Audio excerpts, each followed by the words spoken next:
Parte 2 de haciendo este fidget toy casero. Bueno, ya que rellenaron su liga con las perlitas que quieren, le van a hacer un nudo aquí. Ya que lo tienen así y ya le hicieron 2 nudos, ya no se les van a salir, entonces van a cortar el exceso.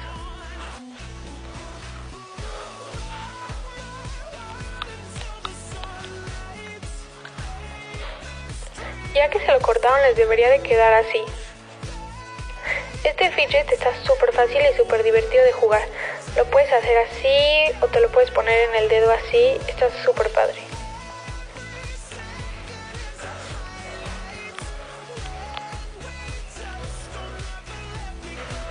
Espero que les haya gustado este video. Bye.